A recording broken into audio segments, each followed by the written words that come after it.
Kardec, portanto, vai enfrentar o materialismo marxista, porque um pouco antes, Karl Marx havia apresentado a sua doutrina.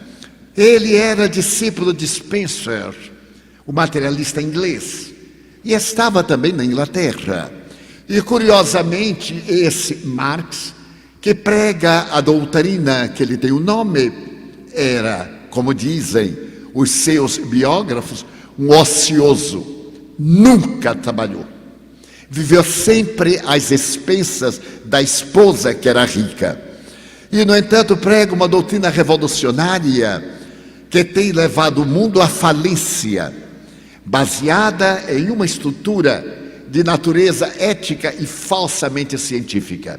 Primeiro, ele não era um filósofo, era um economista. Talvez ele entendesse um pouco de economia, mas não entendia nada de filosofia.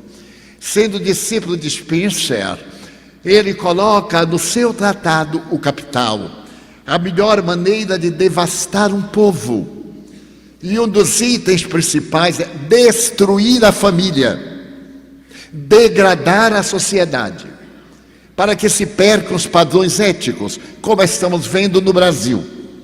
Especialmente quando a digna ex-presidente da República apresentou um projeto a respeito da liberdade infantil de escolher o sexo que deseja ter. Não é importante a anatomia para o marxismo, porque o que interessa é a desordem, é a absoluta manifestação materialista, é a ausência total da dignidade ética. E então, Sua Excelência, a digna Presidente da República, apresenta esse projeto, que uma criança de 5 anos tem o direito de dizer qual é o sexo que deseja seguir.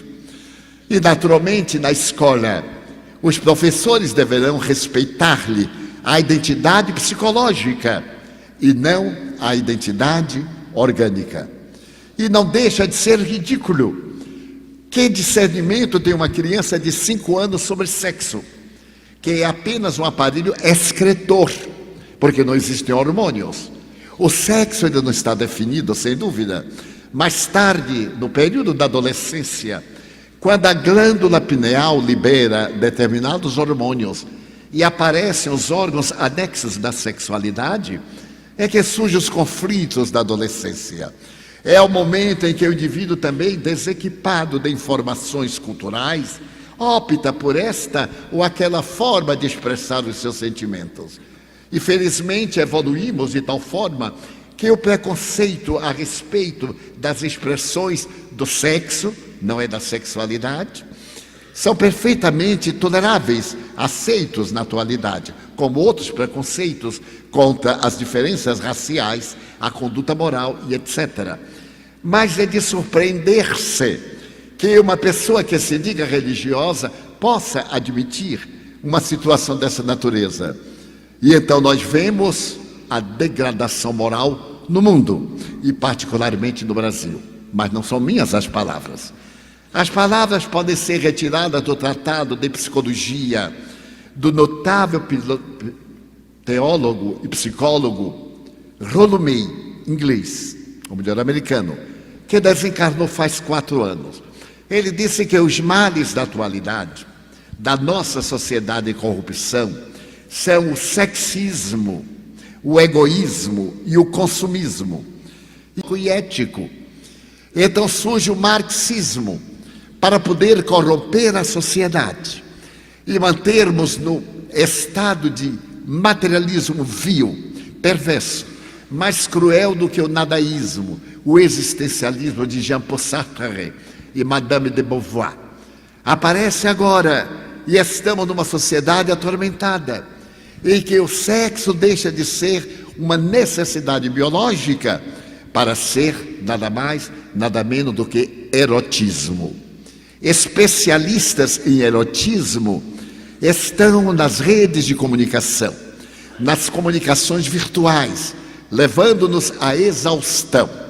E o que responde a psicologia? Somos uma sociedade de pessoas vazias.